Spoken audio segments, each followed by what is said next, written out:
The Royal Tantra on the Brilliant Diffusion of Majestic Space, from the Nima Chubum, translated by Christopher Wilkinson and read by Angus Cargill. Introduction. The Great Perfection, also known as the Hatha Yoga or Dzogchen, is a tradition of esoteric Buddhism that upholds instantaneous enlightenment. The literature of the Great Perfection has been divided up into three groups or sections: the Mind section, Sem's Day, Space section, Long's Day, and the Upadesha instruction section, Mangak's Day.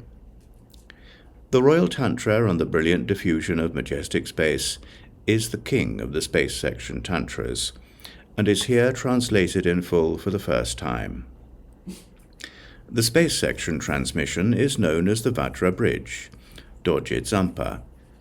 It is said that Vairochana, a famous translator who was active during the 8th century of the Common Era, received the texts and instructions for the Space section from his teacher Sri Singha, and then passed them down to his student Mipam Gompo. It is said that for 5 generations of this lineage, every master achieved a rainbow body at the time of his passing away. I have previously translated and published several of the Space section Tantras. The Great Tantra of Vajrasattva, equal to the end of the sky, is a root Tantra of the Space section.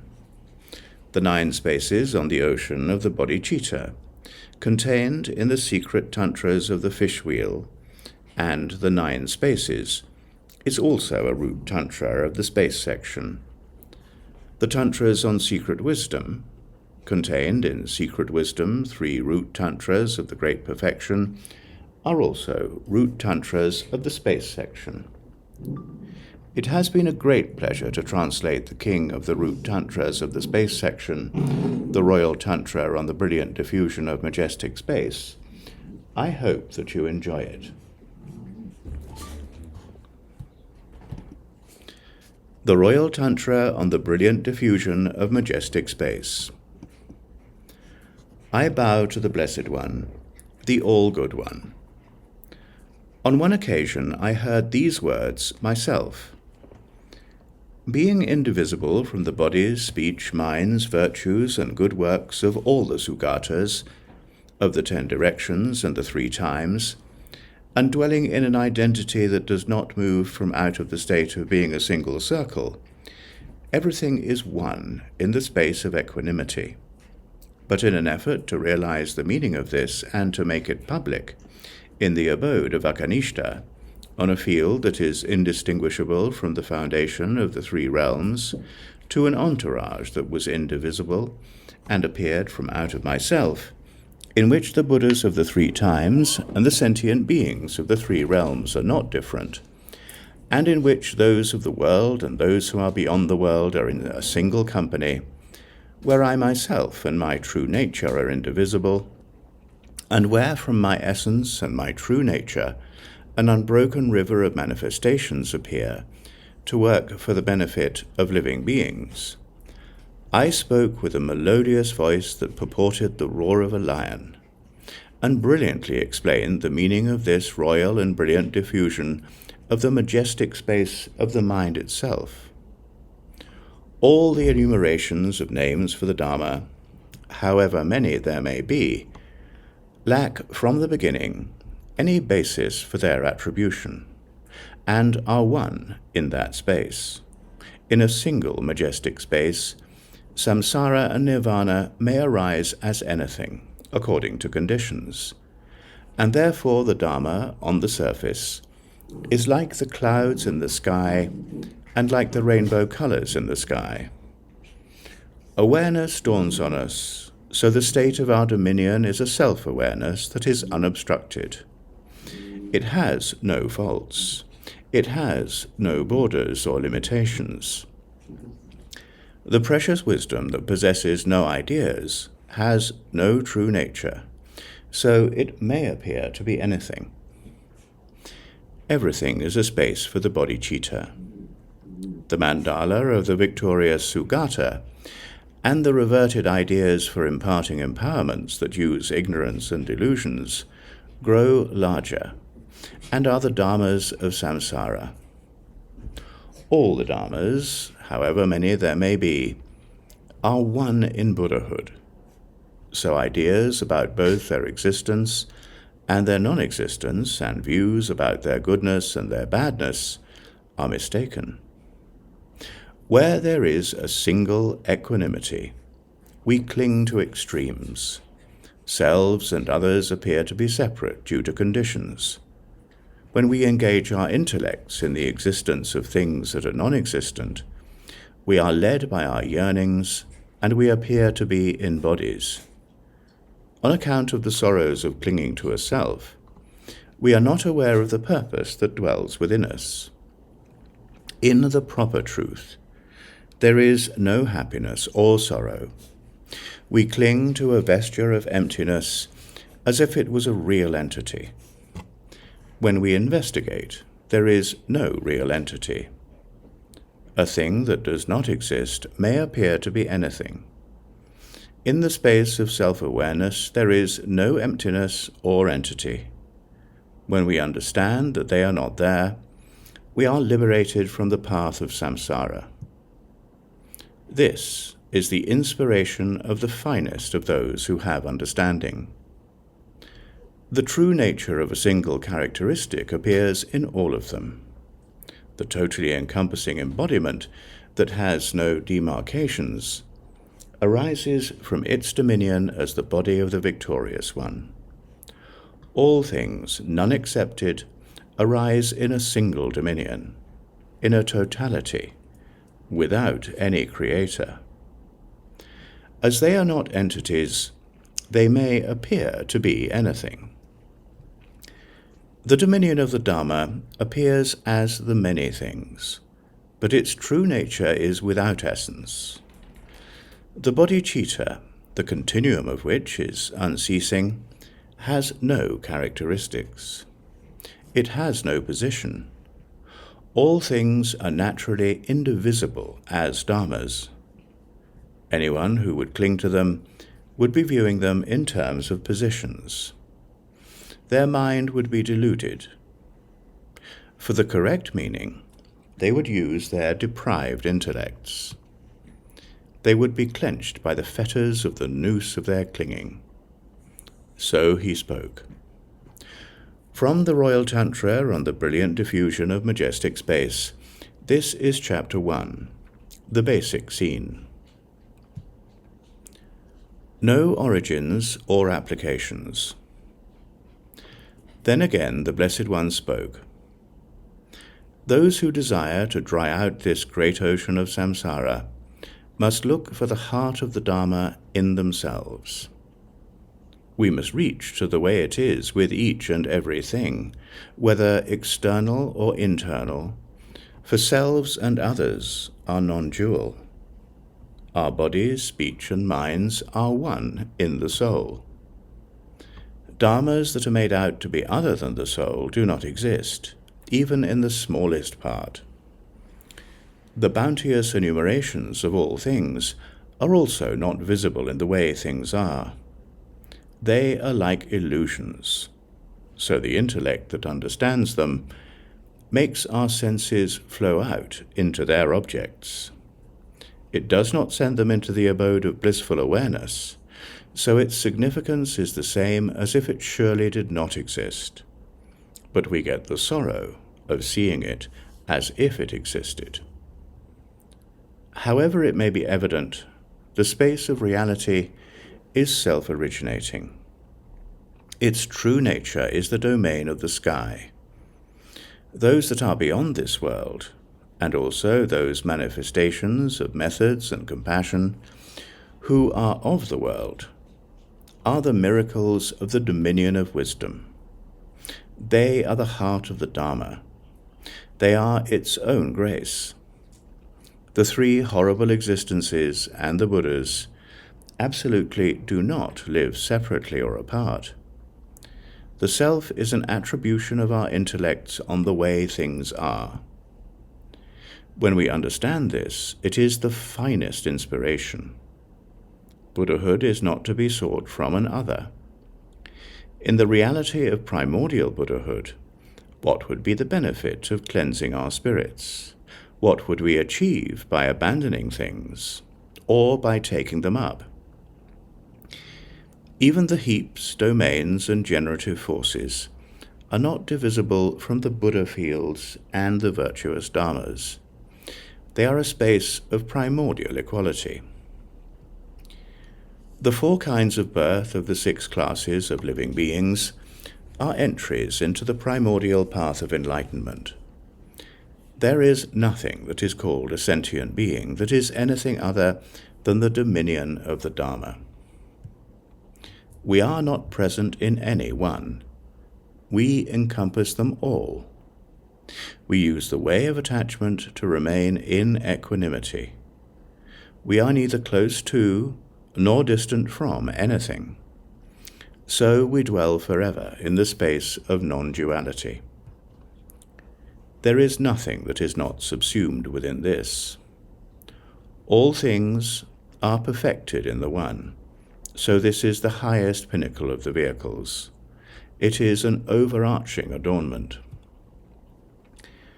The Great Spirit is a glory that is inclusive of all things. It is the highest inspiration of the victorious ones. There are no dharmas other than this. So what will we analyze? What will we engage in? Who will be of benefit to whom? Who will inflict harm on whom?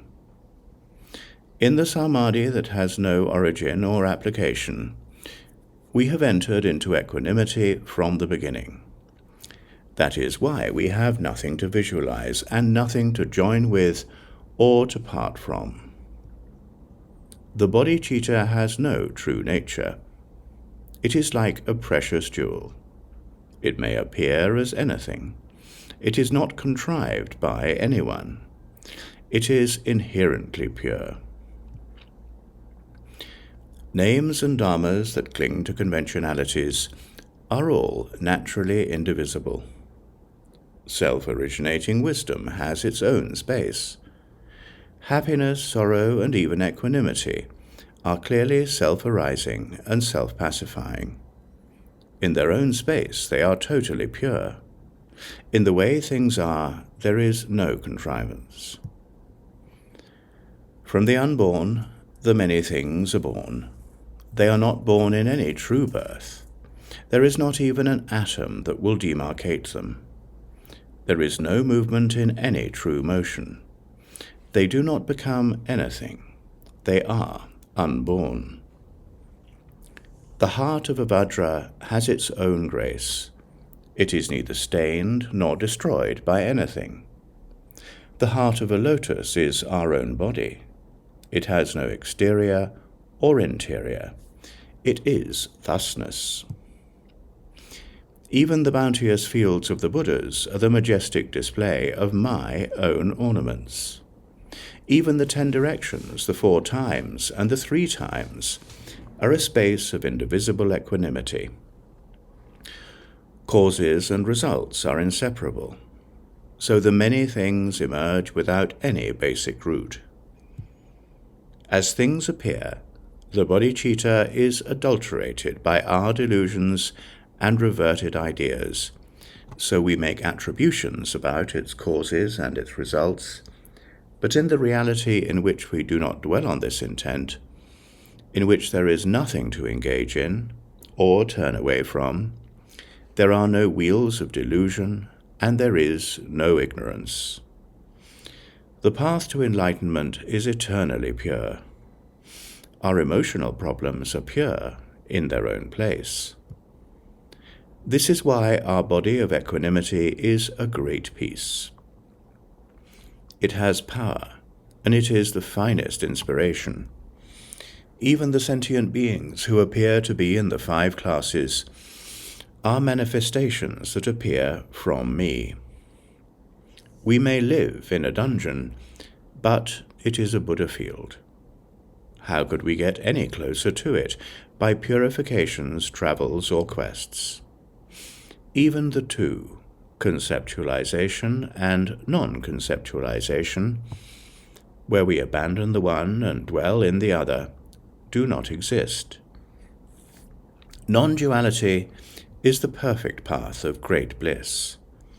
Meditations that have signs or do not have signs, and the dualistic applications of peaceful abiding and higher perception, are not this. It is because we have nothing whatever that this is the supreme king of all the samadhis. The Vajrayana is unsurpassed. What would we practice? What would we meditate on? That would be like building something in the domain of the atmosphere. This is why I do not go beyond myself. How would the Dharma meditate on the Dharma? How would I practice on being myself? The meaning of my abiding in my true nature is the way that I abide in a space of contemplation. When we do not seek for anything in the bodhicitta that is beyond the imagination, that is the space of our practice. In this there are no differences between Buddhas and sentient beings, or in the Dharma and the Sangha. There are no differences between the wisdom of omniscience and the attributions made by the clinging consciousness of all the three realms and the three existences, or in any dualistic appearances. The wisdom of omniscience is one with the space of thusness. It has no defining characteristics, so it melts into its own dominion. There is nothing whatever about this to be visualized. The true nature of this supreme essence is known as the uncontrived embodiment of the Dharma. So he spoke. From the Royal Tantra on the Brilliant Diffusion of Majestic Space, this is Chapter 2, No Origins or Applications. The Unfathomable Intent. Then again the Blessed One spoke. If we do not know that the transcendence of the world and each and every designated name and enumeration for the different worlds are of a single true nature, when we talk about their enumeration, we fail at what they mean. Through attributing names, conceptualizations are born. Through holding on to objects, a yearning attitude emerges. Through being led to the results that we yearn for, they appear to be heaps, domains, and generative forces, to be objects, times, and positions, to have colors and shapes. In the dominion of equanimity, there is nothing at all. It is based on the differentiation of subtle and coarse ideas that we talk about the enumerations of the vehicles, but we do not understand equanimity, so there will be problems. The true nature of the Dharma is non-dual. To say this is to have a deluded intellect. The Vinaya, Sutras, and Abhidhamma are attributed to be 3 baskets, but this is only a name. It does not exist in any significance. This is why, when a teacher attributes something to be the Dharma, he is exhausted. The true nature of the dominion of the Dharma is not a field of practice for words. Those who are deluded cannot understand. The Buddhas of the past, those who have not yet passed on, and all the victorious ones who will come later on, are indivisible from the all-good Vajra, the God of the gods, and they are present as one. For this reason, we do not move from our natural purpose. Everything that appears among the dharmas of the many things is divided into an enumeration from the one. The totality of the dharmas is without divisions. When we know one, we also know them all. When we understand one, we also understand all of them at one time. The totality of them is indivisible. They are the state of the sky. It is because we are free from all grasping to a self that we do not envision an understanding or one who understands. It is because all the dharmas appear within this thusness that is not an entity, that it is the foundation for all samsara and nirvana. Further, the true nature of our dominion is a true nature that manifests in this way. So it is like the sky blazing in light. Liberation through the dawning of the base is a treasure of portent. When we are naturally present, that is the space of our contemplation. To possess a meaning is the space of ideas. To have honesty is an unmistaken path. When we have no contrivance, we are present in our own way. No matter what physical practice we may do, we have no real yearning for our bodies. All the powers of practice for our speech and our minds are remiss at what makes us happy. So, without any real yearning, we are present with what happiness there is. There is no contrivance in the sky. Just so, we also do not have bodies. There is no one who owns the Dharma. All the fields of practice for our bodies, speech, and minds are like illusions. They have no true nature. The body does not give birth to the mind. There is no basis for that, so there have been no subjects or objects since the primordial. Great and small are indivisible. There are no material things. From the beginning, there has been no clinging to any idea or to its decay. We are in a search for what is or is not to be visualized, in the sky which has no demarcations, but our mind is itself like the sky. So when we settle our intellects, which are like the sky, we are one in a natural dominion. The clingings of our minds to a body and a speech are not to be sought for here, so no matter how they appear to us, there is no referent for our visualizations. There is nothing to dwell on in this. So however things are, we do not contemplate anything else. We must also not think about what we do not contemplate. To be naturally present is the space of our inspiration. In the dominion that is not to be thought of, inconceivable wonders appear. All the dharmas, none excepted, are inconceivable. Self-awareness is beyond all speech and thought. There is neither non-conceptualization nor any meaning to it. Anything other than it also does not exist. The dominion of the Dharma is not to be contemplated.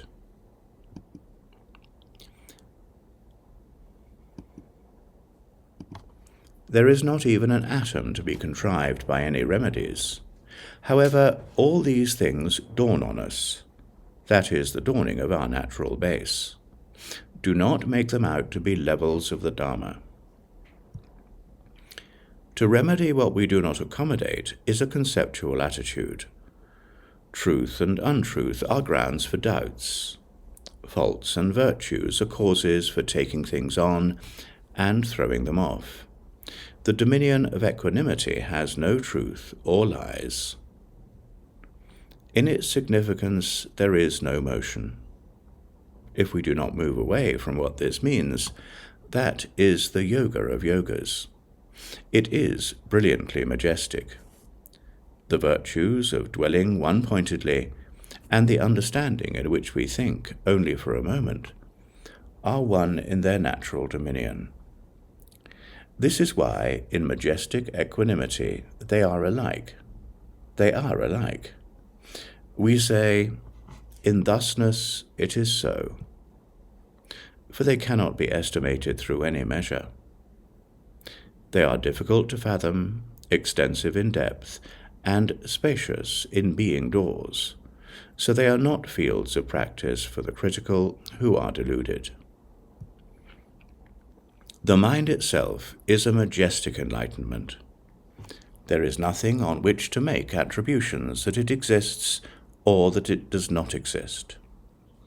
The bodhicitta appears to be existent, but it does not negate entities in any way.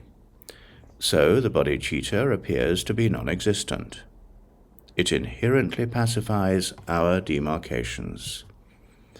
So we are present in a liberation from the extremes of existence and non-existence. Our attachments and our 5 kinds of emotional problems blaze, while we absolutely do not move. This is the effulgence of self-originating wisdom. There is nothing to attribute, so this is the cause of the self. Reality appears from out of ourselves.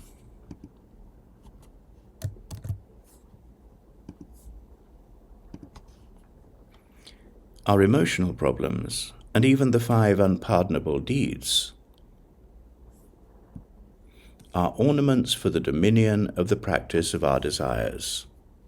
We are not empowered into them. They are our own conditions. They manifest as our playfulness. Through the delusions of ignorance, we see them as being problems. We obstruct them as being some other, and we reject them. But here, we do not reject them. We will understand them by settling into them. Liberation is the heart of empowerment, so we do not reject it. Here we understand it by practicing it. Union is a practice of methods, but we do not dwell on it. Wisdom is the path of great bliss. We do not cling to any other being on our side. While we do not separate ourselves, this has been revealed to be a life of acceptance. In this life of the bodhicitta, we are not overwhelmed by the hosts of the 4 maras. We are not killed by the 3 kinds of enemies. We do not fall into the 6 crevasses. We do not fail at the river of effortlessness. When we look for something higher than this objective, the reward for being a Buddha, it is nowhere else. This is effortless and has no limits. It is the dominion of the Dharma. Great compassion does not create emptiness. Lust and hatred are pure in their abodes, so the mind that puts things together has no apparent feelings. No matter what kinds of miracles may arise from out of our dominion, they may rise up. They may be pacified. They have their own grace. They are like precious jewels from the ocean. Their wonders are not to be sought out anywhere else. The spells of essential compassion are apparent within our 5 emotional problems, without being sent forth, but because they are objects to be taken in by compassion, they encompass everything without being equanimities. Self-originating wisdom has no rise or fall. There are analogies and validations for this. Self-origination is not something that can be fathomed. It shines in the dominion of majestic knowledge. The bodhicitta is a precious jewel. It is the base from which all virtues emerge. It is the great circle that subsumes all things. It is present in its own way of being, without our searching for it. The bodhicitta is primordial Buddhahood. It is spontaneously realized from the primordial. So without rejecting anything, we are liberated into our own place. The bodhicitta is positionless. Its true nature is indefinite, so it is not present as a unity. It encompasses all things. The bodhicitta is not something to search for. Its virtues are perfected in itself, so it arises everywhere, without having a location. There is no practice of the bodhicitta. Everything is subsumed within it, so it is the spontaneously realized reward that we do not work toward. So he spoke. From the Royal Tantra on the brilliant diffusion of majestic space, this is Chapter 3, The Unfathomable Intent. Teaching the heart essence of our intent. Then again the Blessed One spoke out unmistakably on the intentions of his heart. From out of the essence of the single circle, there are none who have or have not become Buddhas. We are one. We may make an attribution that Buddhahood is a result, but the virtues there are in attaining it are not anywhere else. The mind itself is a majestic space. By force of this, sentient beings may appear to be causes, but the grim prospects of samsara are not anywhere else. The effulgence of this effortless and majestic space is a reality that has no cause or result. So Buddhas and sentient beings are indivisible. There is nothing that I have contrived from this. We may attribute causes, conditions, and results, but we would be teaching with interpretable intentions and fail. We are present without any mistake. We are clear without any effort. Unceasingness is, in fact, the space of wisdom. In this abode of thusness, there is no distraction or non-distraction. There is no motion or non-motion. For this reason, there is no other inspiration of the victorious one than this. To understand that causes and results are material things within this completely pure reality is to be ensnared by bad philosophical conclusions. We are deluded, so our purpose is reverted. That is why this is most difficult to teach or to talk about. From out of the sky's dominion of swirling majestic space, this is the majestic abode for everyone. So to practice on objects and to completely fade away are delusions.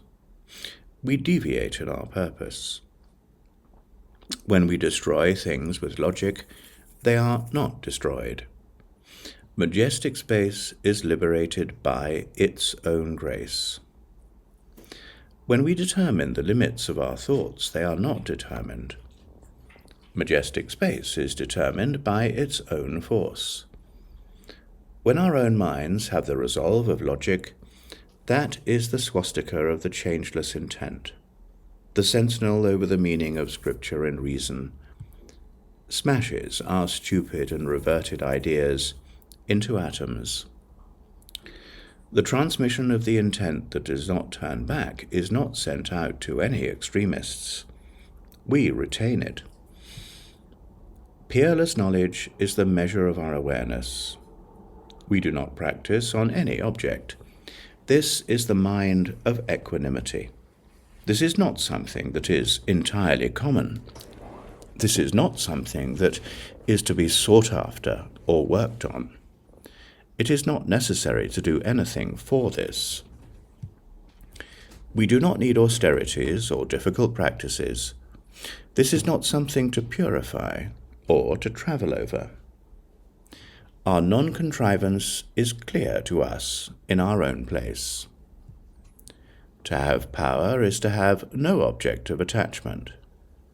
There is no result to be obtained by voyaging over a path. There are no attributions that would signify the meaning of this effortless primordial wind in words. There is no referent for a visualization that we might use as an object. It is not necessary to work on chants for our samadhi. What would we work on? where would we abide? The significance of effortlessness is not to be praised. The Dharma, as it appears and is well known, comes from ourselves. It is our own adornment. To hold on to it as being some other is an attitude of conceptualization. To yearn for this is to have a deluded mind. There are no subjects or objects. If we do not know that the path of liberation is our own mind, we will not succeed in seeking it through any other majestic methods. If we do not know that the teacher is us, there will not be any all-good one anywhere else. If we do not know that the teaching is us, there will be no enumerations of the vehicles anywhere else. If we do not know that the entourage is us, we will give birth to a consciousness that there is some other object. If we do not know that the time is us, we will not cut through the rope of our hoping. In this way, the significance of our presence is a non-duality of bondage and of liberation. The limitations of words that would introduce us to something to be measured are objects to be visualized, while they are not to be thought of or examined. We hold on to our mental practices as meaningful, but even in the count of 110 millions of eons, we will not meet with the meaning of effortlessness. The majestic path of purity is the source of all things, so the doorway of birth is also not to be halted. The unhalted is the space of the bodhicitta. The bodhicitta has no birth. It also does not sever the pathway of death. The unsevered is the space of the bodhicitta. The bodhicitta has no death. This ambrosia has no birth or death. It is present within us, so we do not need to search for it. It is through distinguishing existence and non-existence that the grounds for deviation of permanence and annihilation come about. The two extremes are not present in our dominion. So our non-conceptualization melts into the space of our wisdom. When we find the body of self-originating wisdom, we will not fail due to any of these extremes. The precious jewel of the banner of victory is especially noble. It is the supreme pathway. It is the heart of the unsurpassed Sugatas. It is the body of the bodhisattvas on the 10 levels. It is the body of the sentient beings who are in the 6 classes. There is no great treasure other than this one. The true nature of all things is one in this. We are, however, not sure that we are alone, while we are beyond all positions. This encompassing space that is like the sky melts into the dominion of the nameless. The space of the dominion of the heart of the Dharma is the precious jewel that is the origin of all things. The wind of our awareness is not to be travelled over, and is beyond argument. The mind itself has no base or root, so we cannot even apprehend a colour or shape for it. It does not depend on an object or a place. It gives birth to all things, so it is the mother of the victorious ones of the 3 times. All things abide where there is no abiding. All things also depend on something that is not dependable. No matter where we may go, travelling the highlands and surrounding them with arrows, we do not move away from the space of our own minds. This is the domain of the great charnel ground that is for everyone. Our demarcations are pure in this dominion, so it is a majestic purity, a space of delightful experience. It brings together every wonder, so it is a gathering of piles of precious jewels. There is no object, or anyone who keeps any object. So this is an inconceivable body, speech, and mind. All of the victorious ones understand this. So this is the most outstanding of all their inspirations. The 6 classes of living beings are deluded, so they do not understand. They abide as one with this, but they do not recognize it. Those with small intellects do not understand, so they are liberated through the extremes of permanence and annihilation. Then there are a few who have intellects who do not look at anyone else, but look at themselves. They look, but they do not see. They have a vision of the meaning of equanimity as the 3 embodiments are what is best, and they are present in the state of the embodiment of the Dharma. We have nothing to take up or cast off. There is nothing that is born or that ends. The level of the peace of the Maha-yoga is the heart essence of all the Buddhas. The heart essence of non-existence is the fortress of the sky. The heart essence of existence is the Vajra body. The heart essence of non-duality is beyond any position.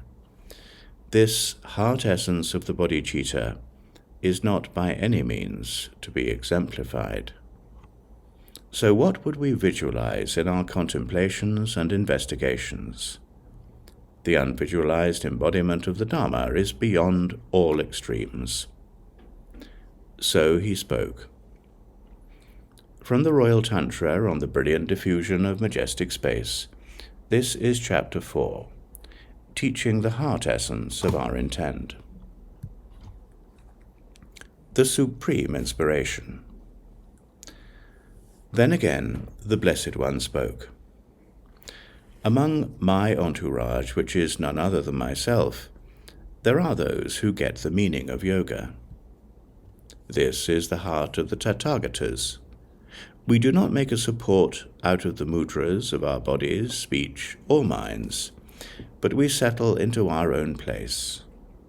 We also do not hold the delusional conventionalities of our attributions to be meaningful. We send them off to fade away. Even the philosophical conclusions that are practiced by the blind are investigations that we must not practice. We do not think about them with our intellects. The inspiration of the victorious one is not to be exemplified. We do not teach our intellects with conventional words. There is nothing to designate using words and letters.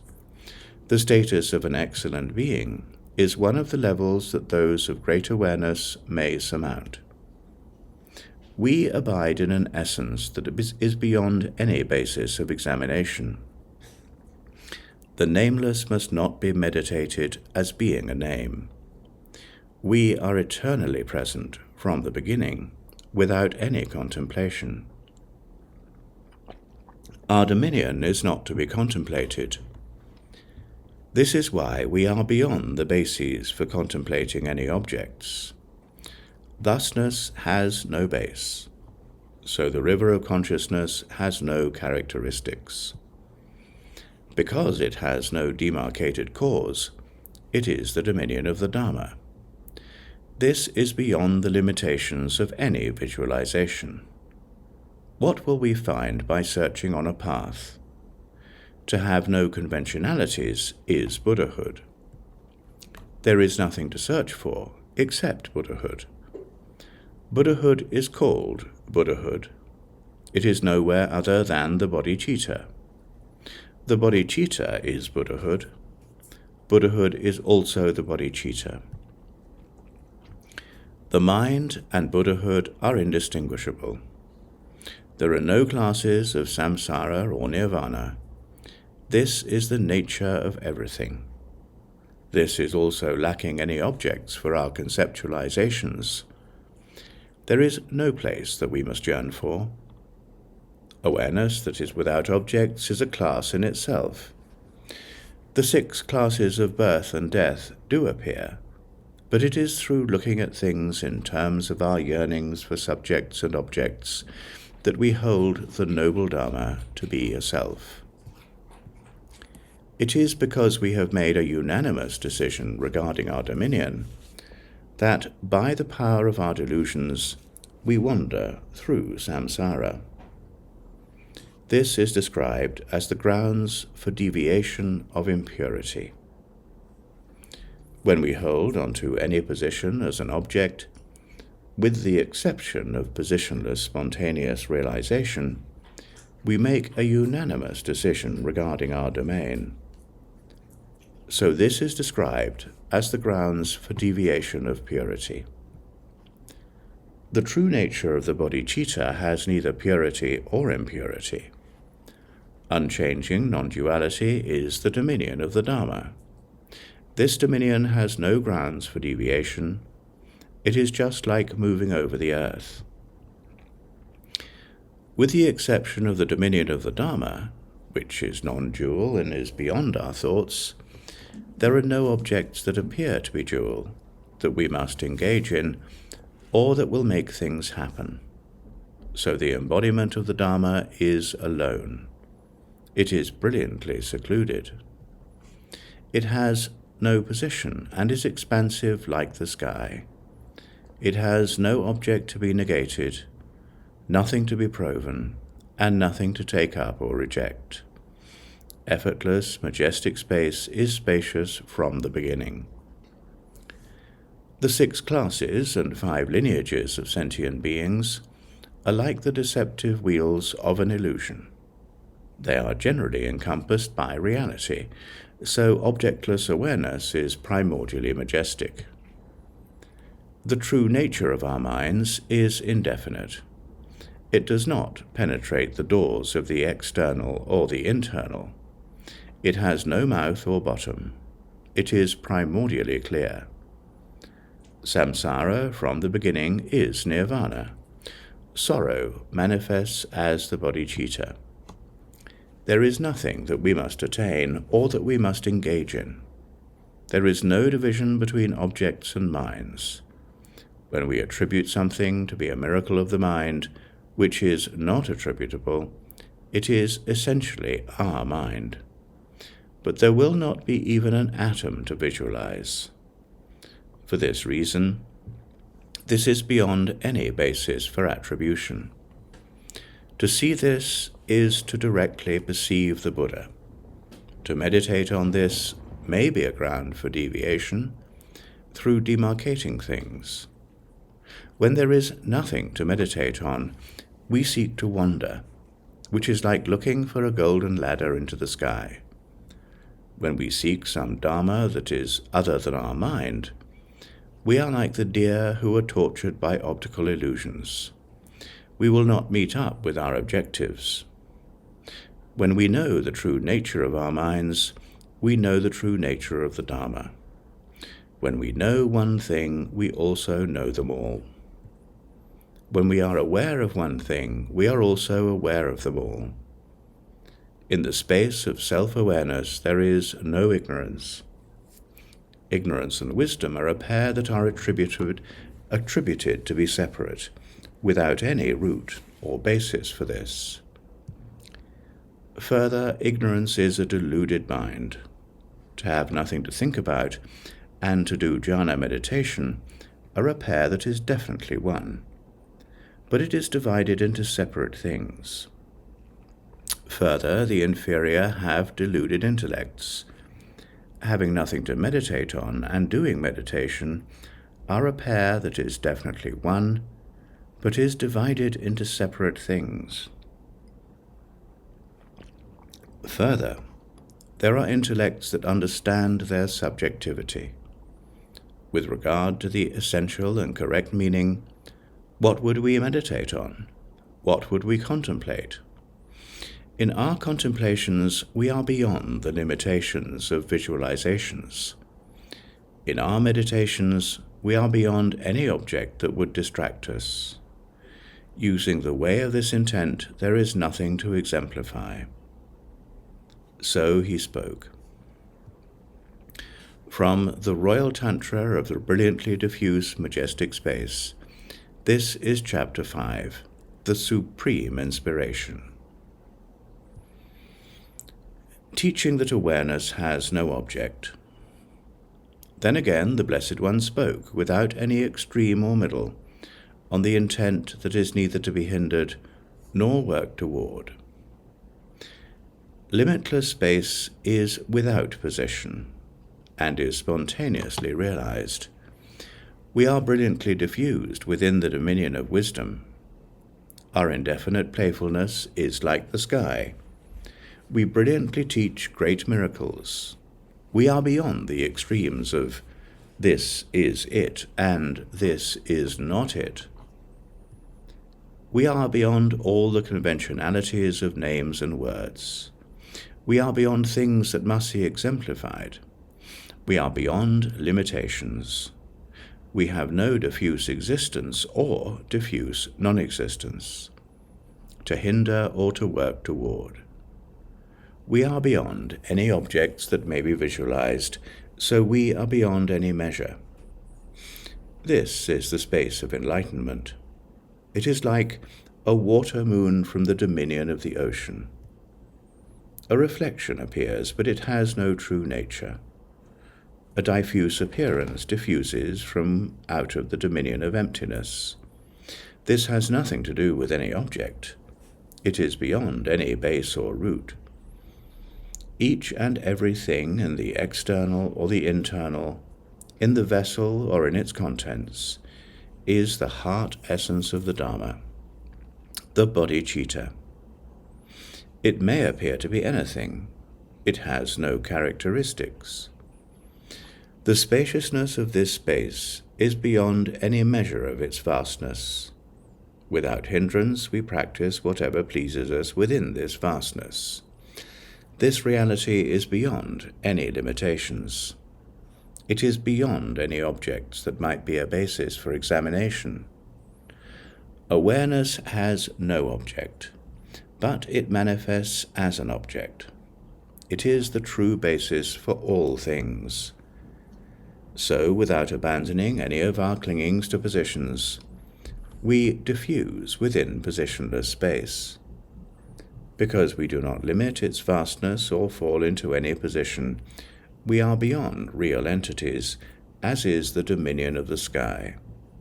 We do not hinder or yearn for the four extremes, so we do not have any visualization of any object. This is unchanging and spontaneously realized.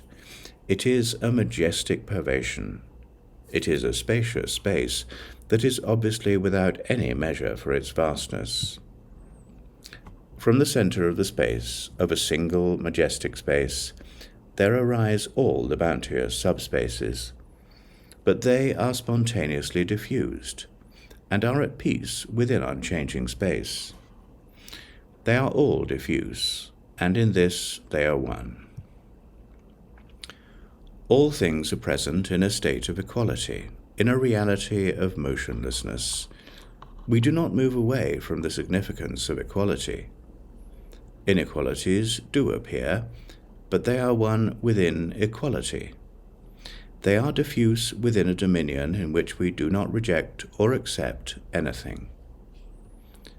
Entities that appear to be diffusely existent diffuse, and everything is born from them. This is why non-entities that are empty and diffuse in their non-existence diffuse. They have no characteristics, so on the other shore, from both entities and non-entities, there are not even any names to call samsara and nirvana. By rejecting samsara and nirvana, we do not reject anything. The two of them are one in our dominion. So we are beyond the limitations of any pair of dharmas to be looked at. There is nothing to which we may attribute existence or non-existence. This self-arising playfulness is indefinite. It emerges from our own dominion. Because it is self-arising, it does not set. we diffuse into the domain of great wisdom. Awareness has no external or internal. It is a majestic pervader of all our fields of practice. It divides things clearly, for there is nothing to take up or to cast off. This is why, within the space of equality, we have no positions or preferences. We do not move away from this single majestic space, so bounteous subspaces diffuse everywhere. But they are indefinite. They diffuse into unchanging space. This total diffusion has no "this is it." It is a state that we do not search for by saying "this." We do not move away from what there is. We diffuse into thusness, and so we understand what it means not to be anything. The indefinite diffusion of space has no exterior or interior. In this indivisible and unattached reality, the thing we meditate on and the act of meditation are non-dual. Duality and non-duality are a dominion of equality. They are not separate, so they must be equal. From the center of the space of a single equality, bounteous subspaces that are not equal arise. Due to the differences in their being similar or dissimilar, they may be anything. This dominion has no separation of good and evil. When they are similar, they diffuse into similarity. But even when they are dissimilar, they are totally diffused. There is no separation or disclosure of them. The Dharma is not exemplified by the Dharma. We do not abide in any dominion that is an object that is like this. What it is not in contradiction to what it is. This is the essence of all our philosophical conclusions. In the absence of any contradiction or non-contradiction, we are one. There is nothing whatever that does not diffuse into this dominion. For this reason, it is the pervasive space of the all-good. We are spaciously present, for all things are equal.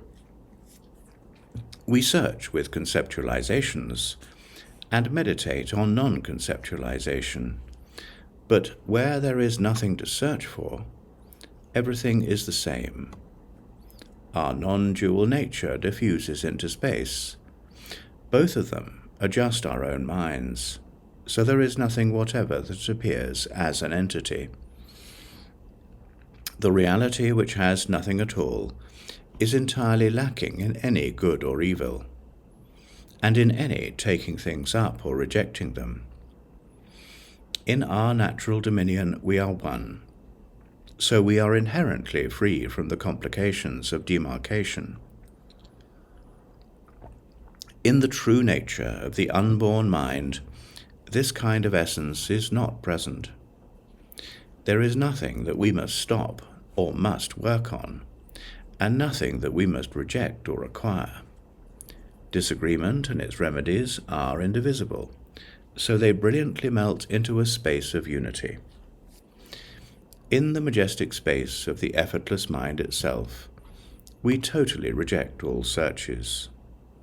In an uncontrived state, we are spontaneously realized.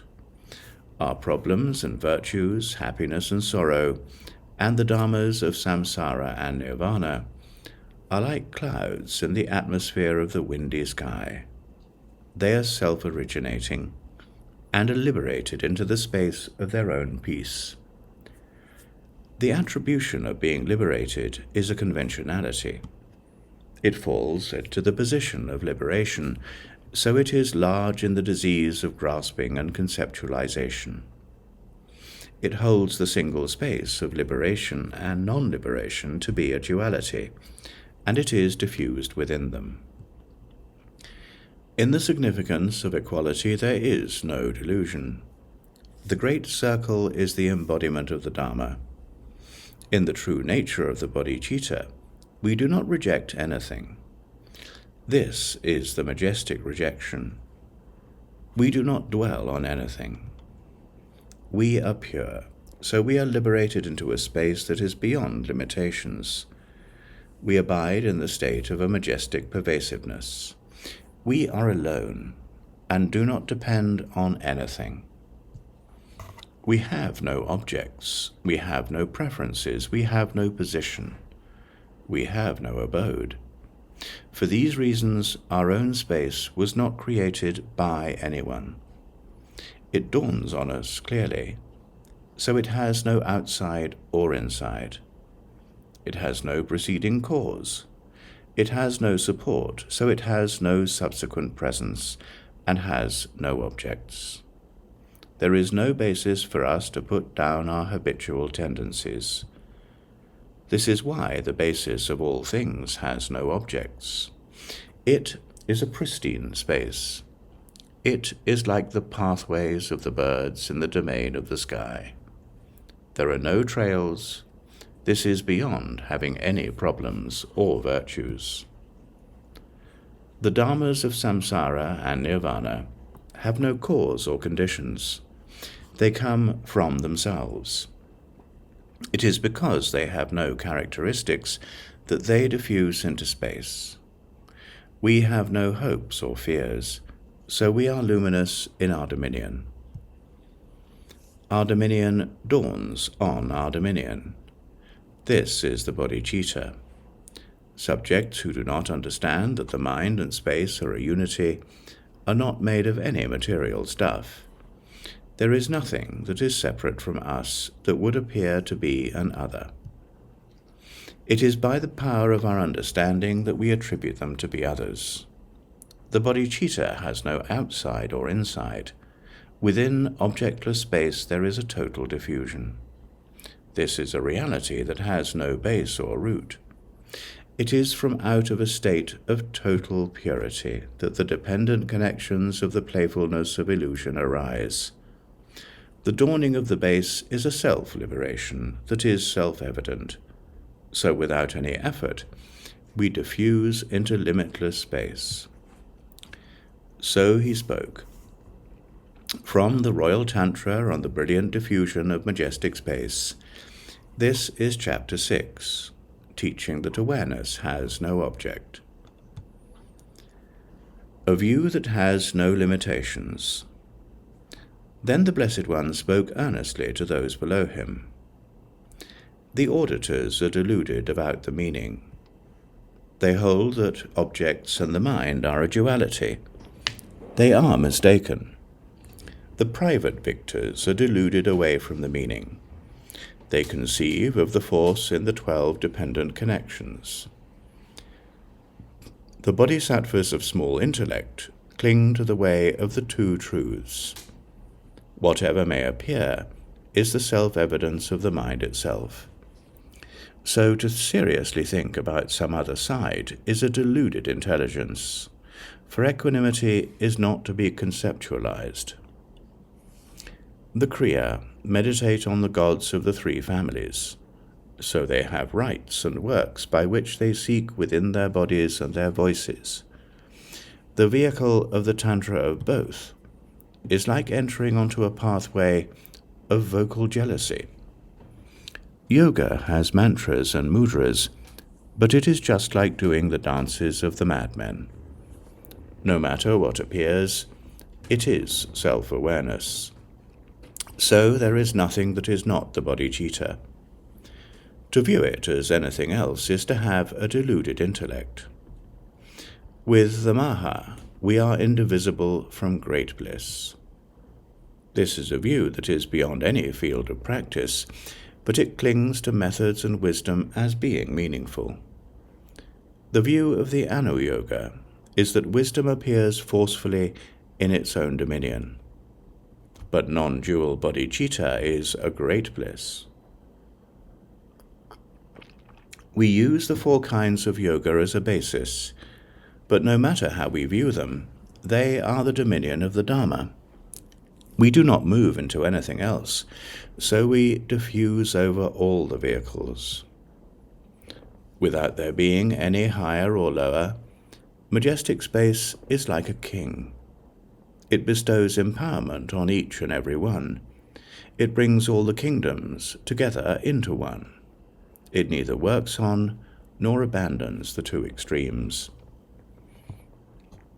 There is no turning away from the space of reality. Extensive happiness is the dominion of the bodhicitta. It subsumes all things, so we are one in its circle, from the beginning. The embodiment of the Dharma is unborn. If it were born, it would be a diffuse birth into a birthless state. If it died, it would be a diffuse death into a deathless state. In the state of the circle, there is no birth or death. Samsara is diffuse. Nirvana is diffuse. Indivisibility is diffuse. Virtue is diffuse. Evil is diffuse. Non-rejection is diffuse. In the state of the circle, samsara and nirvana, virtue and evil and cause and result are primordially absent.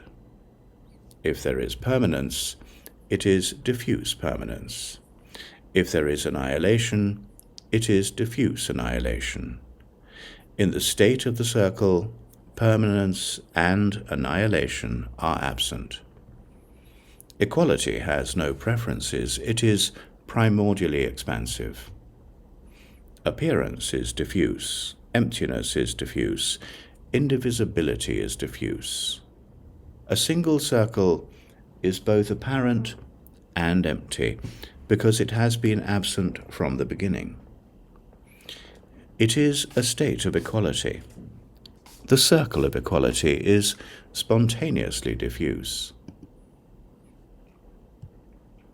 Both external and internal appear to be non-dual. The totality of appearance has no preferences. It is the dominion of the Dharma. However it may appear, the appearance is itself diffuse. In the spontaneous diffusion of the nameless circle, both external and internal are a non-dual emptiness. The totality of emptiness is pervasively encompassing. It is the dominion of the Dharma. However we may be empty, we diffuse into this dominion. In the spontaneously diffuse circle of luminous unity, both external and internal are a non-dual awareness.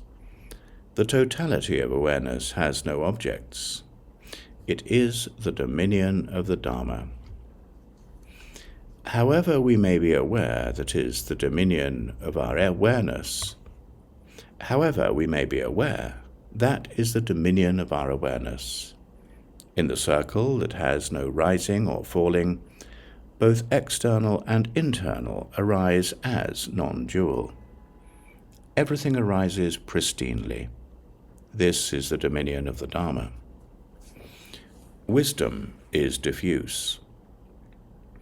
In this spontaneous realization that does not pass away or change, both the external and the internal are present in non-duality. Everything is present without change. This is the dominion of the Dharma. However it may be present, spontaneous realization is diffuse.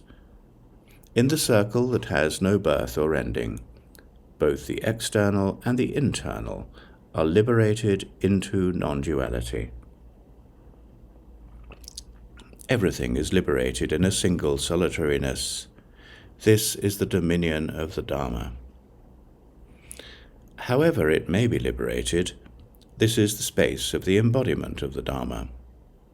In this majestic diffusion of space, no matter what may be created, through all the aspects of the three times, that is our own reality. The space of reality has no demarcations. All the dharmas, including those that exist and those that do not exist, are unborn from the beginning and have no basis. So whatever they appear to be is an appearance that has no demarcations. It is not necessary to do anything about their state of being, contrived or adulterated. This was neither contrived nor created by anybody. Its natural state is like the sky. Dharmas on the surface, rainbow colors and masses of clouds, and the occurrence of thoughts and feelings, however many there may be, are just the sky. We do not need to clarify it. They are purified in the space that is self-arising and self-purifying. They diffuse into a place where there is nowhere to go. They arise within a space where there is nowhere to arise.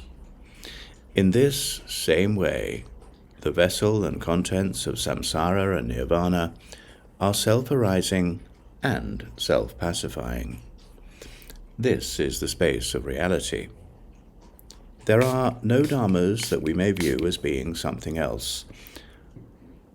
After they are pacified within the bodhicitta, so in the bodhicitta there is no birth or death. The body of the victorious one does not pass away or change. It is a state of clarity that has no exterior or interior. It is the state of the heart of self-originating wisdom. The miracle of birth is the victorious one's speech. The undivided three bodies are a spontaneously realized space. After we are pacified within the bodhicitta, we do not move away from the dominion of unity. Our bodies, speech, and minds arise as our own effulgence. In the space that is beyond deeds, there are no divisions. Like the clouds in the sky, we diffuse into space. We do not move from the dominion of wisdom, but through the compassion of the self-originating victorious one, all of his disciples, with no exceptions, are trained. The mudra of playfulness is like a constellation of stars. The miracle of their unity is not to be estimated. In this dominion, differences are entirely absent. The dharmas that arise out of the sky space of self-originating wisdom are all attributed by our grasping at being separate. But in this dominion there are no distinctions. This total perfection has no confusion. It is the ornament of our dominion. The space of this dominion liberates us into our own place. We do not move away from this single majestic space. Bounteous subspaces will all arise, but they are the spaces of the four kinds of natural and spontaneous realization. Their essence is the space of self-originating wisdom. Their significance is the space of unborn non-duality. In this reality that has no beginning or end, this itself is the space where our rewards are primordially realized. The many things are condensed into four, but they arise from the one. There are innumerable miracles from the one. They arise from the one, and they diffuse into the base. So he spoke. From the Royal Tantra on the Brilliant Diffusion of Majestic Space, this is Chapter 7, a view that has no limitations. Teaching that awareness has no divisions. Then again the Blessed One spoke on his own inspiration without error.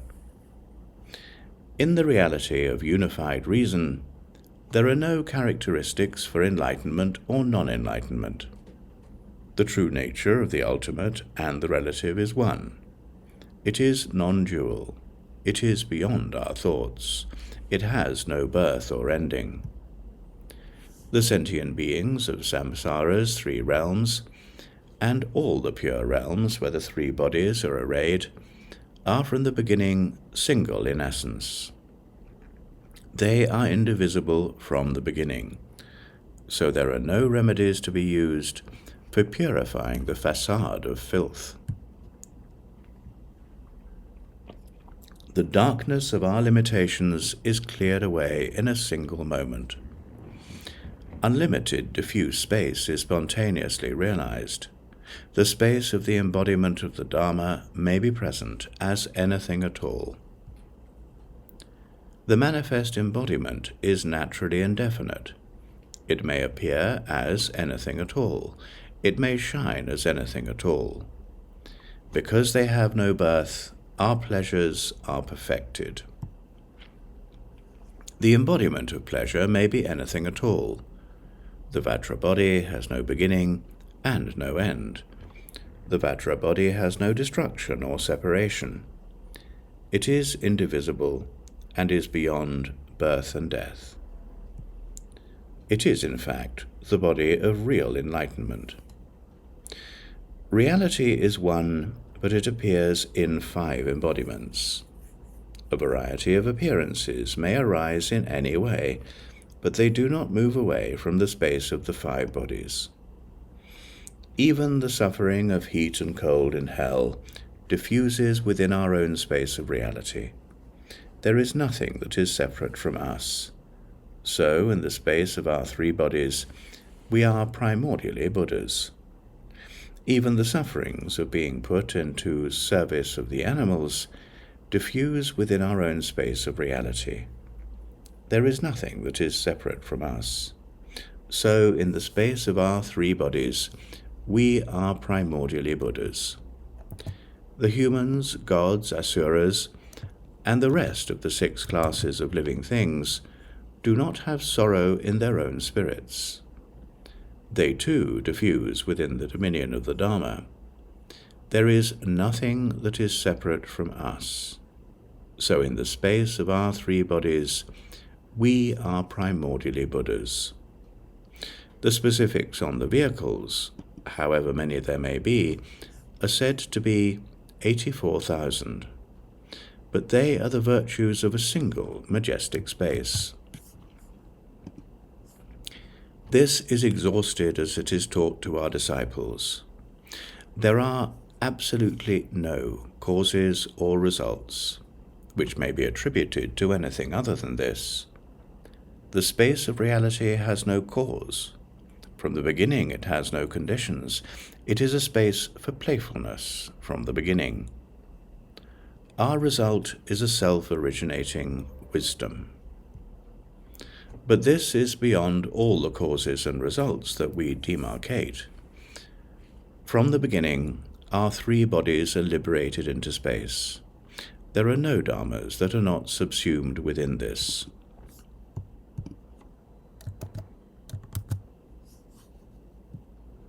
The 5 corruptions are in fact abodes that possess happiness. Our objects and the good things we desire are primordial Buddhahood. The root of all the dharmas is the bodhicitta. There do not exist any dharmas that are extraordinary, in that they do not arise from the space of the mind. So he spoke. From the Royal Tantra on the brilliant diffusion of majestic space, this is Chapter 8, teaching that awareness has no divisions. Teaching the mandala. Then again the Blessed One spoke on his own inspiration without mistake. A mandala is called a mandala. It is because it subsumes all things and perfects them, that this is the mandala of the bodhicitta. It is because it is beyond any piercing of the doors of the external and the internal, that it is the mandala of equanimity. It is because there is no duality of extremes and middles, that this is the mandala that has no border or center. It is because it has no samsara or nirvana above or below it, that it is the mandala that has no high or low. It is because it is beyond the 2 obstructions, that it is the mandala that shines without being displayed. It is because our awareness has no outside or inside, that it is the mandala of indivisible pristineness. It is because it is beyond both stopping and working on, that it is the mandala of the Mahamudra. It is because we are liberated into our own places without rejecting anything that it is the supreme mandala of naturally spontaneous realization. This space is also pervasively encompassing in bringing everything together.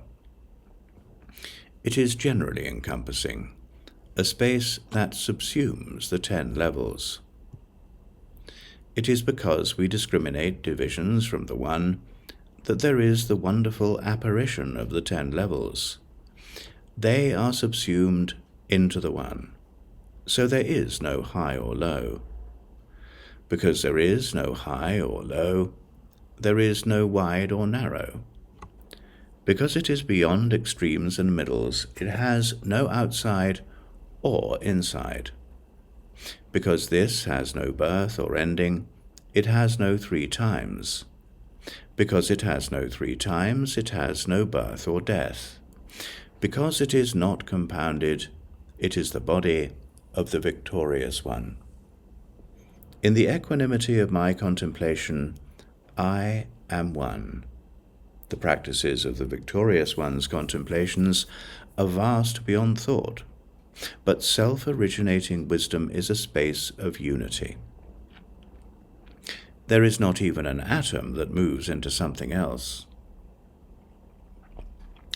Uncontrived contemplation is a supreme state. The Buddha's enlightenment is our own mind. The sentient beings of the 6 classes are our own body. Total purity is the body of enlightenment. It is because there is nowhere to search for it that this is the majestic transmission of the unerring mind. One who abides in this field of practice dwells in an intent that has no position. In this world, the gods and the humans are shaken. On the level of Buddhahood, this is the best of principles. It is not necessary to travel, search, and purify our paths, levels, and supports. From the beginning, we are not attached to anything, so why would we depend on anyone else? The mind itself is the great perfection. So we have nothing to meditate on or to visualize. Non-meditation is the equivalent of being a Buddha. For this reason, we do not meditate on the meaning of this non-meditation. And because we are not free from being scattered, we are equal in being without any meditation or non-meditation. There are no analogies for the sky. We do not abide in meditation. The mind that clings is not to be meditated on. Existence and non-existence are one in this dominion. There is nothing to doubt about this. The true nature of entities, both external and internal, appears to us by the power of our averted perception of their existence, and the intellect that uses bad philosophical conclusions to perceive their non-existence. The dharmas of perceiving both existence and non-existence are perceptual dharmas that are pure in their own dominion. This is how we are liberated from the extremes of both permanence and annihilation. The intellect that would meditate does not understand what this means, and so it deviates from the meaning of equanimity. So he spoke. From the Royal Tantra on the brilliant diffusion of majestic space, this is Chapter 9, Teaching the Mandala. Setting the measure of our practice. Then again, the Blessed One spoke on the meaning of the contemplation of these things without error. The true nature of the majestic space that subsumes all things is a dharma that is neither good nor evil. What would there be to practice about this? Is there anything to experience? What would it be?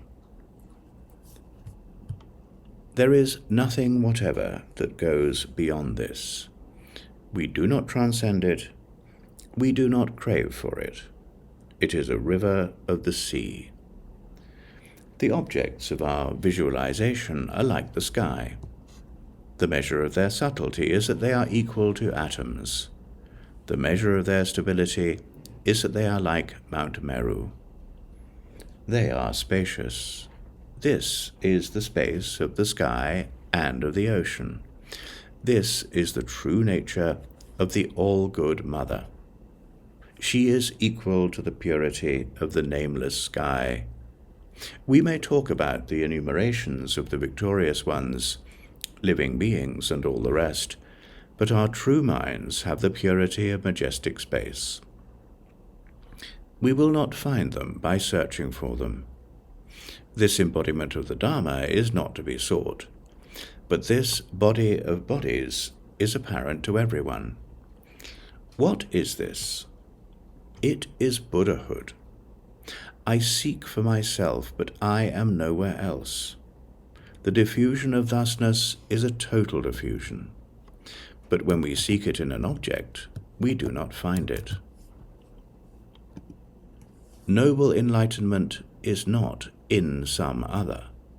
If we desire enlightenment, that is a non-virtuous karma. If we settle our intelligence on objectives, practicing to be great, we may kill due to our lack of compassion. We may rage due to our being without fear. We may do all kinds of things that are inappropriate. The things we practice may be harmful to others. We may be lifeless and devour those who live. We may be concerned due to a lack of compassion. We may do the 10 non-virtues in our bodies. We may guide sentient beings to the abodes of their deliverance. We may turn out to be evil takers of lives. But if we had been annihilated from the beginning, who would there be to be evil? This being so, a path to freedom that is close to here does not exist. When we settle our intellects on a path to freedom that is close, we will not need to be concerned about its essence. When we have graspings towards anything, then even if a higher consideration dawns on us, we will be obstructed. We may not worship the Buddha. We may blame our instructor. We may do any common behaviors, but we will do what is meaningful. So there will be no contradiction. This intent is not to be carried in words. It is something to be applied to our core resolve. In an inferior body, there is a holy mind. It is the only child of the Buddhas of the 3 times. Even the entirety of the 8 divisions of gods and demons who are chained to this world by their own cruelty are to be carried in the way of lords. Their contemplations are equal to those of all the Buddha. In the sky itself we play in the sky. So he spoke. From the Royal Tantra on the Brilliant Diffusion of Majestic Space, this is Chapter 10, Setting the Measure of Our Practice.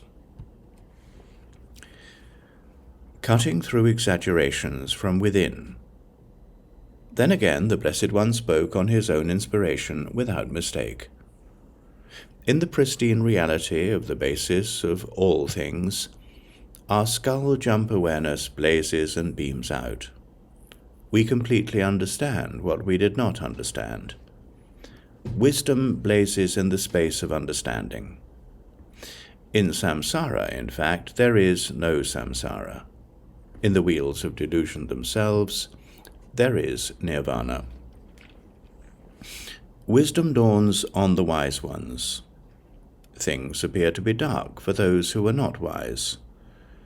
If we throw this off, there is no ambrosia anywhere else. It has no birth or death, so it is not compounded. From the beginning, the body with the heart of a Vajra has come forth without a cause or a result. So from the beginning, It is a state that is like the sky. This transmission of my unerring intent is taught to be the best of methods. Without our searching for it, whoever we teach it to will have no tasks and no impermanence for themselves. This destroys the extremes of existence and non-existence. It is not to be understood by logic. It is not to be destroyed, so it is a Vajra mind. The deluded look for the extremes of existence and non-existence. This is like a rainbow at the roof of the sky. It will not be set in order by our awareness. As the extremes are not liberated into their own places, and objects are not gathered into themselves, those who wish that the Buddha would appear look and look, but they are deceived by their own attributions. We are contaminated by our cravings for causes and results. A Dharma of the Buddha that is other than this will not be proven through either causes or conditions. Both causes and conditions are adventitious dharmas. If these two exist, birth and destruction exist. If these two do not exist, there is no birth or destruction. The absence of birth and destruction is the correct path. It is present within us, so there is nothing to search for. This is a reality that is naturally present. We must not attribute anything at all to it. It is completely beyond the limitations of practices. This reality is not to be designated and not to be practiced. We are not separated from it even for an instant. It is present in everyone. It is a pervasive space. This is the true nature of the seven. It is the heart essence that is the source of all things. It is the best of the vehicles. In the majestic space of total purity, there is, from the beginning, nothing to fathom or to visualize. However, there is also nothing to look at as being holy. The view of non-existence is a space of holiness. This is the true nature of all things. It is a field of practice that has no position. It is primordial Buddhahood. In this we absolutely do not have any position. In this there are no obstructions to remove. In this there is no need to speak out any praises. This is the reality of emptiness. It has no basis. Some see it as the way of the king. Some see it as being like the public or like an entourage. Some see it as being correctness itself. There are inconceivable ways of seeing this, but just as we see it, it is our own true nature. When we do not give birth to ideas, we will see it correctly. When we are not devoured by doubts, we are liberated into our dominion. Through liberation, there are especially noble virtues. As for the Buddhas, their attachment is great. Throughout the 3 times, they continuously crave for their dominions. As for sentient beings, their ideas are great. Where there is a single self-evidence, they understand there to be others. They are free from attachment to their dominions. So their attachments are great. In their effort to unify with an intent that is non-abiding, they brilliantly illuminate what is spacious and vast, so they quickly see the butter lamp of shining space. The seeing that has no seeing sees the meaning of emptiness.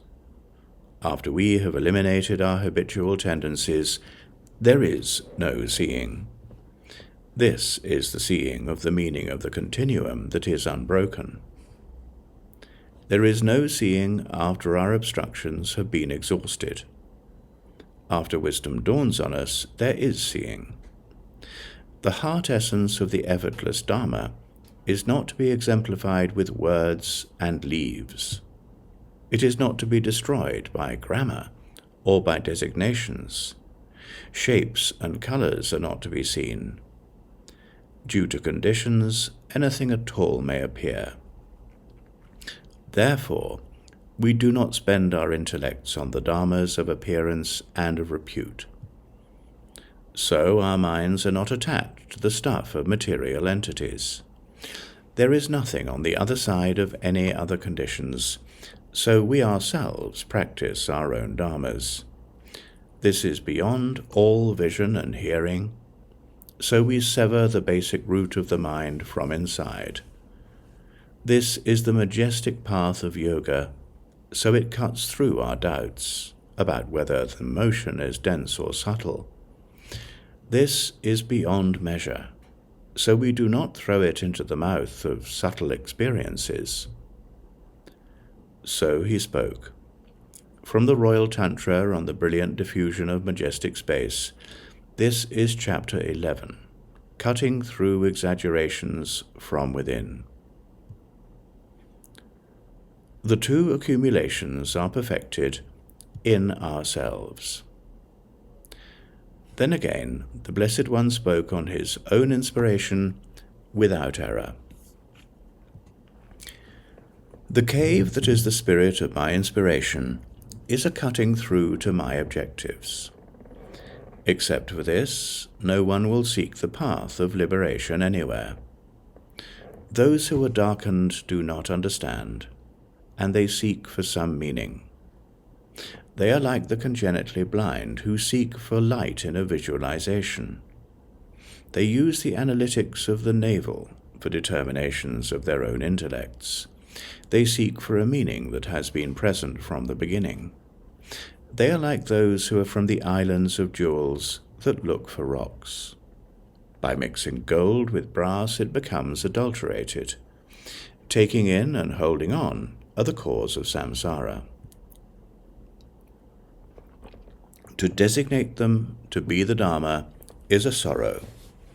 An excess of listening and contemplation is a cause of distraction. Meditation and practice are attitudes of works and deeds. The three jewels is a designated name. There is no other than this one that is supreme. This very absence is the path for everyone. The mind itself is a majestic space. We have nothing to take up or to reject. We have no extremes, and we also have no middle. In the reality in which there are no extremes or middles, there is nothing to negate or to prove. So the unborn totality of emptiness is a spacious space. The samsara and nirvana of each and every dharma, none excepted, are pure in a space that is effortless from the beginning. The way that awareness dawns on us is like the sky or like a miracle. We do not divide it into sections. All of samsara and nirvana, and all happiness and sorrow, abide as one in the mandala of expansive space. Self-awareness is self-evident. It has no roots. Awareness may appear to be anything within our own dominion. When we look at it this way, even the pure realm of the victorious Sugata has come forth from delusions that are reverted ideas. Everything from the great abode of hell on upward may appear, but it will have a single cause, the space of reality. There is one equanimity. It may dawn on us as anything. It is not to be stopped. It is a majestic vastness. It is not to be sought. It is majestic from the beginning. To impart empowerment on the mind itself is the Dharma of samsara and nirvana, while the totality of everything is not to be visualized. The unborn is the dominion of the All-Good One.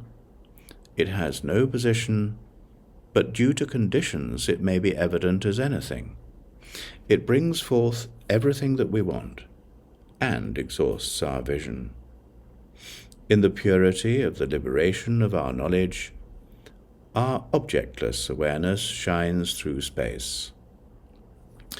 The entity that understands itself is pacified within the sky. Although we may attribute it to be an entity, it is a space of emptiness, in what we do not, from the beginning, grasp. What would we conceive to be emptiness?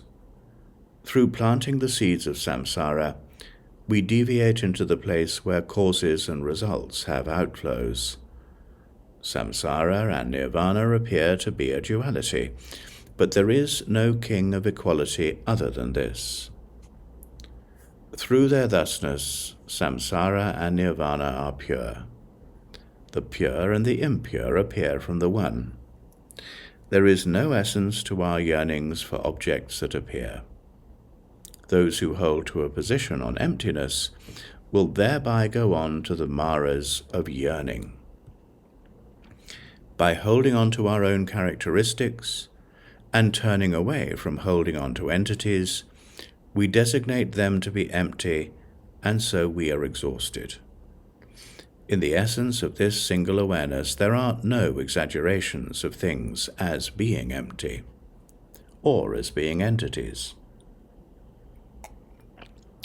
At times, when we are afflicted by harsh sorrows, when we dwell within the prisons of samsara, the true nature of the bodhicitta has no characteristic of this suffering, nor any reason for happiness to appear.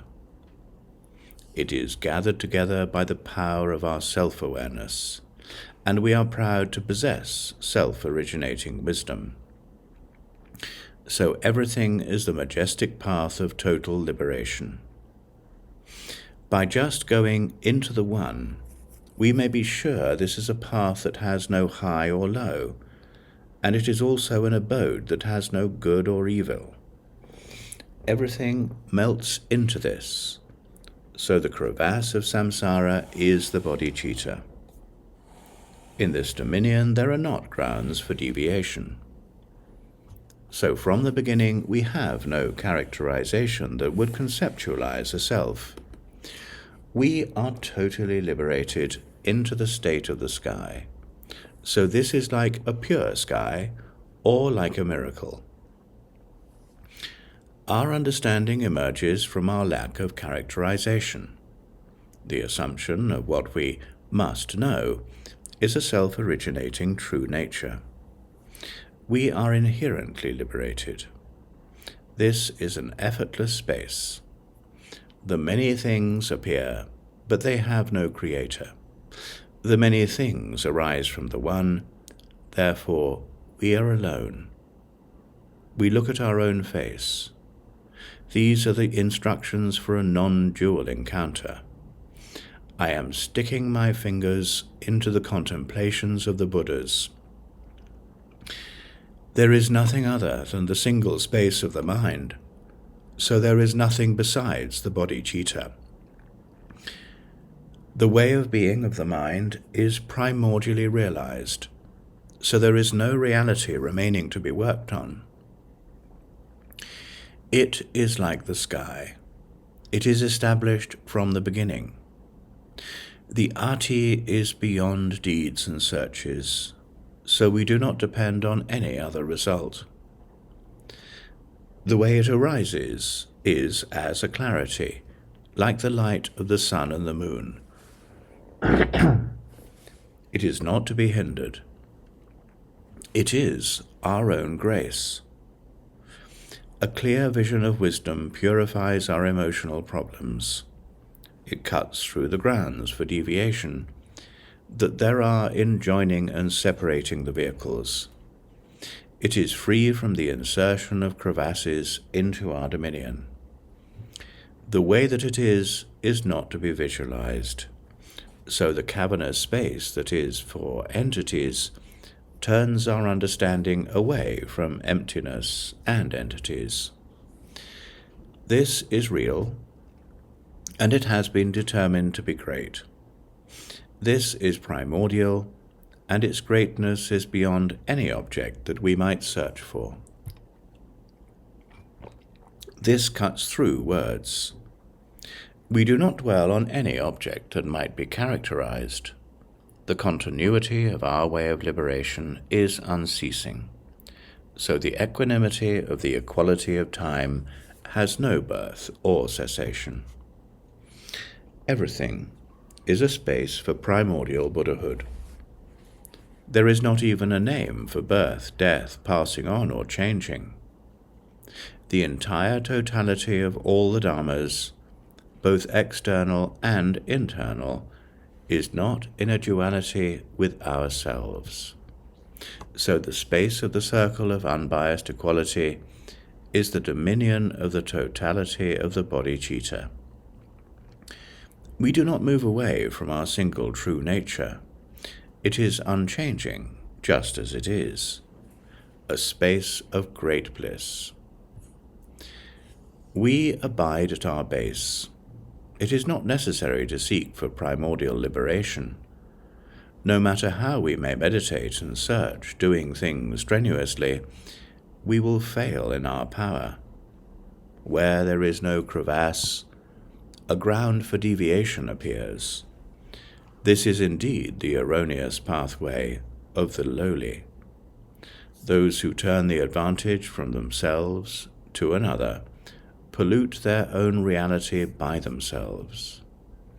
They are like deer that are tortured by optical illusions, or like blind people who scrutinize the sky. They want to find it, but they do not find it. Their result is an accumulation of wisdom, but it is just their mind. Merit and wisdom are perfected in the bodhicitta. We do not do anything by practicing. We do not accumulate anything that does not fade away. The spacious space of the sky is like an ocean. The two kinds of majestic accumulations are perfected in ourselves.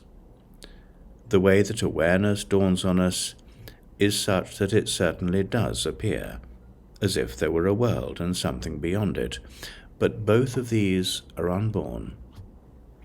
There is no samsara, there are no wheels of delusion, so there is no diffusion. The base of the bodhicitta is like the sky. We have been present from the beginning in a space that is stable and unchanging. The unborn is beyond any object, so it is beyond the limitations of speech, thought, and ideas. It is not present in any individual characteristics. It is like a space of illusions, so we have no recognition. So he spoke. From the Royal Tantra on the brilliant diffusion of majestic space, this is Chapter 12. The two accumulations are perfected in ourselves. Teaching that the bodhicitta has no basic root. Then again the Blessed One spoke out unmistakably. He gave instruction on his contemplations. The dominion of the Dharma the dominion of the Dharma has no extremes or middle. When we exemplify things with names, there are extremes and middles. The dominion of the Dharma has no self or others. When we divide things by their objects, there are selves and others. The dominion of the Dharma is not to be visualized. When we attribute things to be others, there are visualizations and abodes. The dominion of the Dharma is not to be sought. A thing that is not to be sought is naturally present, so it is the way things are. There is no one, whosoever, that contrives this. So likewise we abide in equanimity within this uncontrived state. This is the palace of all the Sugatas. This is the majestic pathway of nirvana. The dominion of the Dharma appears as the many things. There is not even an atom of a method that would move it somewhere else. We are totally pervaded by the playfulness of its unmoving method, for this is the dominion of equality. We do not move anywhere beyond the space of the mind. To begin with, we have no basis for our birth. In the bodhicitta there is nothing to seek.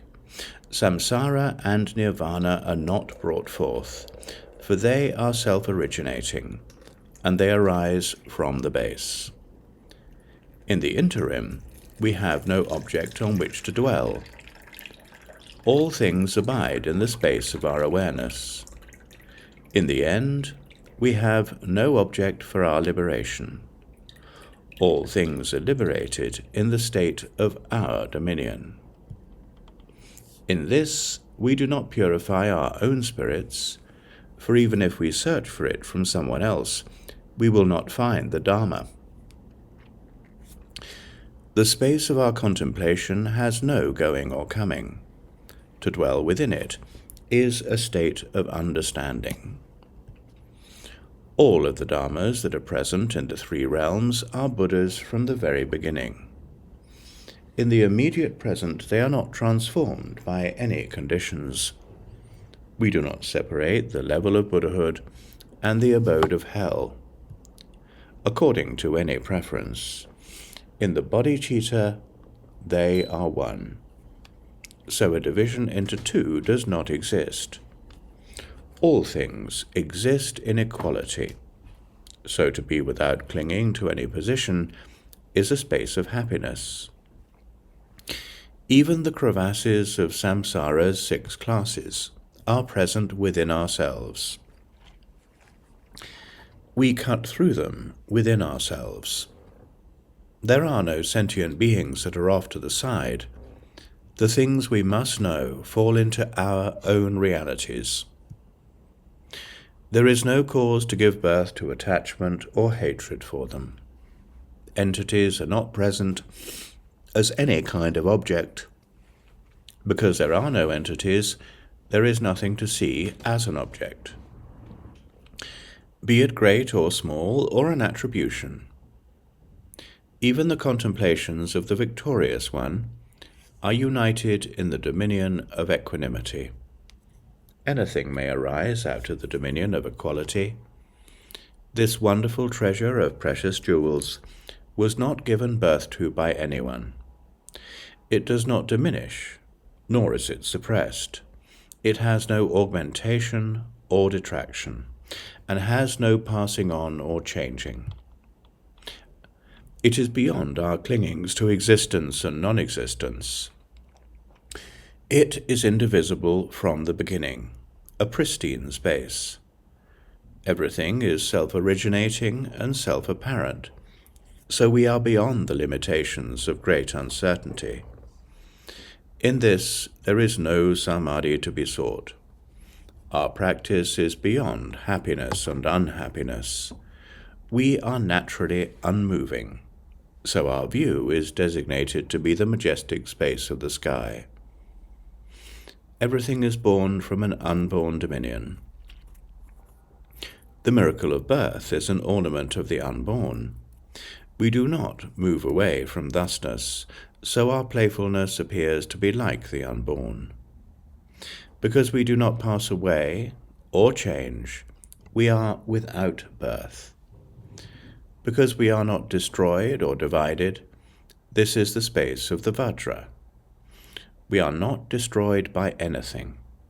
We do not join with or part from anything. Because we do not join with or part from this dominion, we have no outside or inside. We have no rise and fall. There is no real basis for this, so there is no samsara or nirvana. Because there is no cause or result, there is no virtue or evil.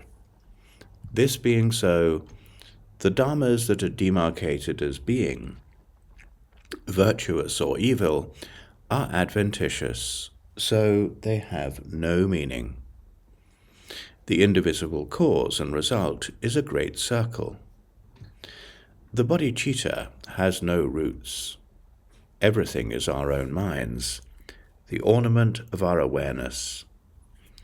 This single correct pathway is a supreme bliss. There is no entering or leaving the path of great bliss. Our dominion arises within our dominion. This is the power of awareness. To meditate on non-conceptualization is a good idea. It is no different than a conceptualization. Both of these are the same in having no good or evil. This is also the power of awareness itself. In this, there are no meditations, non-meditations, or views about non-duality. This is the happy condition of non-dual self-liberation. Everything in the apparent world of the three realms is truly of the nature of the mind. We are liberated in the space of the bodhicitta. We are inherently present within a space of equality. All these entities that appear like this are not dharmas that have material substance. They are the play of the bodhicitta. The mind is an unborn self-awareness. It is beyond the limitations of objects and those who have objects. The unborn dominion has no final exhaustion. There is no touching of the dominion of the sky. Our taking things in and holding on to them do not beam out into any objects. In the unborn dominion, conclusions are severe. They are beyond our thoughts, so they are clear without our having any objects. The dharmas of place, time, object, and sense are equal from the beginning, within spontaneously realized space. We do not divide the single circle into sections. We do not divide the single majestic space into sections. Within the true nature of the single majestic space, bounteous subspaces will appear. They are totally round, so there are no clear divisions. Through them, each and every living being has the majestic path that is the space of the bodhicitta. In the majestic space of the bodhicitta, a basis for designation is not established in any area. But because the things that we attribute to it are not negated in any way, they appear just as we designate them. This is called a dominion. We make designations about a thing that is baseless, so how could there be any final exhaustion of it? As it is with a jewel treasure that is like the sky, by the force and power of its essentiality, it may appear to be anything while it has no true nature. It is not to be visualized, and it is beyond any objects. It has no field of practice, and there is nothing that is like it. It is not to be taught and not to be practiced. It has no birth or ending, and there is nothing to say about it. It is beyond any limitations, and it has no true nature. The endless space of the bodhicitta from out of the center of the space of self-originating wisdom imparts the empowerment into the dharmas of the many things. All the attributions that make up a perfect store of teachers, teachings, entourages, times, and places arise from the beginning out of our own grace. Even the teachings on the 9 vehicles and the 3 bodies appear through the wonders of the single bodhicitta. According to the differences in the intelligence of our disciples, as being divided into 9 or into 3. There may be differences in the intellects of our disciples, but the fields of our disciples, the act of training them, and the remedies that are subtle and coarse wisdoms, are an enumeration of 84,000 vehicles. We do not move away from the space of equality, and being that there are no differences, we are one in our dominion. There are the sutras, the Vinaya, and the Abhidhamma. There are the 3 baskets and all the rest. There are teachings that are brilliant, average, or base, but to designate them as being on a side is a cause for delusions. However it may appear, there is no changing from the dominion of the Dharma into something else. Everything is created by a single dominion. The Creator has no real basis for his being. He does not create anything at all. This is the space of the awareness. The space of creation and non-creation does not envision the duality of equality and non-equality. In thusness there are no objects. There are no subjects that are made of material matter. The many kinds of dharmas are individually ascertained. Reality is alone. It is secluded from the beginning. Appearances and everything in the world, the three realms, and all these many things emanate from out of the Sugata's bodhicitta. But there is nothing that emanates out from the bodhicitta. All things are the space of a single circle.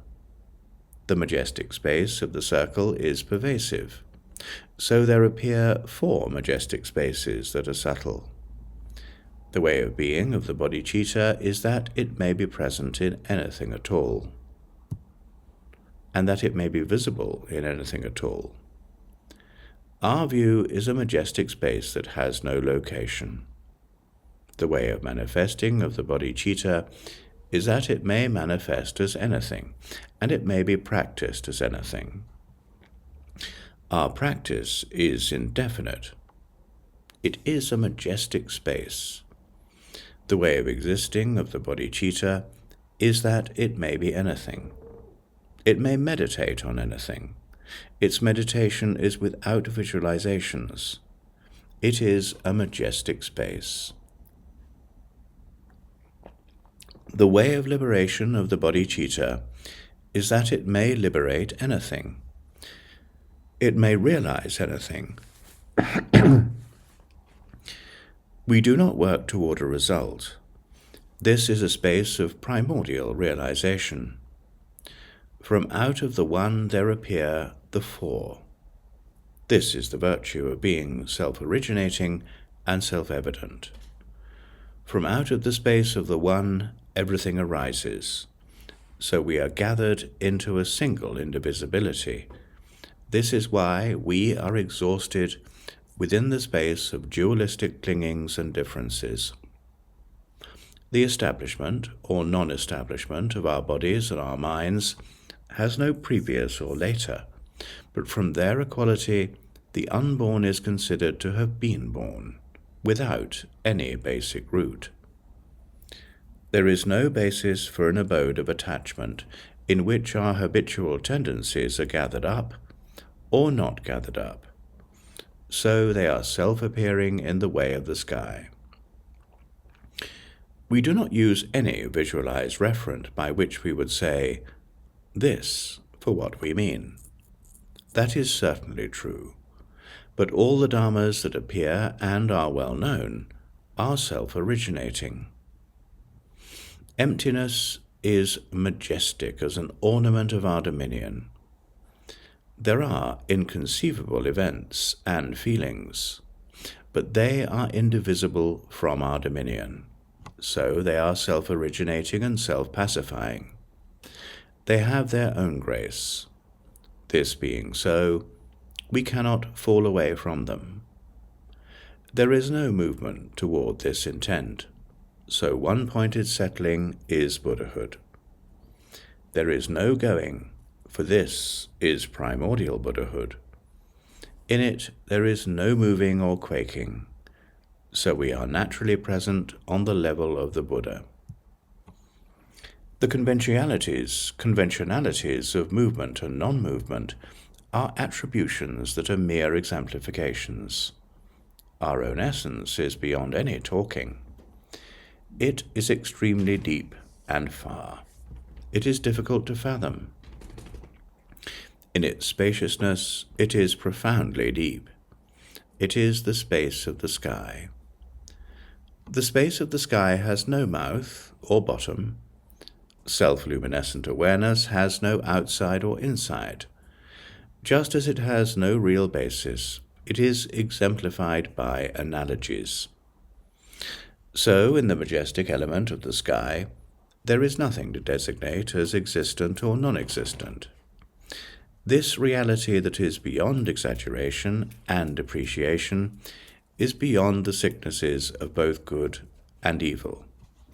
It is high, so in the sky of the mind itself, we are free from the limitations of existence and non-existence, and from the objects of visualization.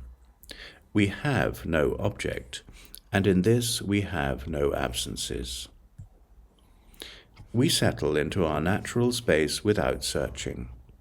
We melt into the state of an effortless dimension. There is no difference between settling and not settling. We do not contemplate.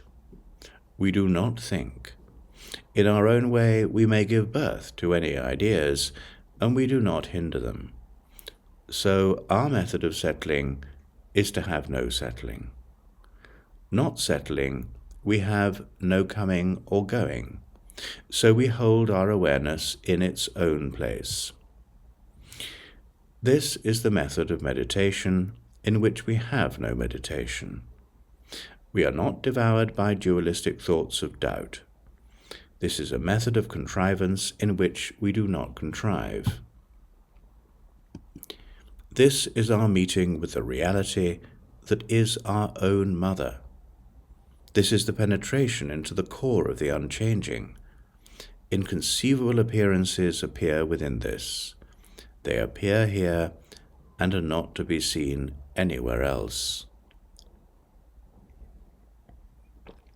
So, our virtues are perfected within ourselves. There is not anything that is other than this. We do not look for meanings that do not exist.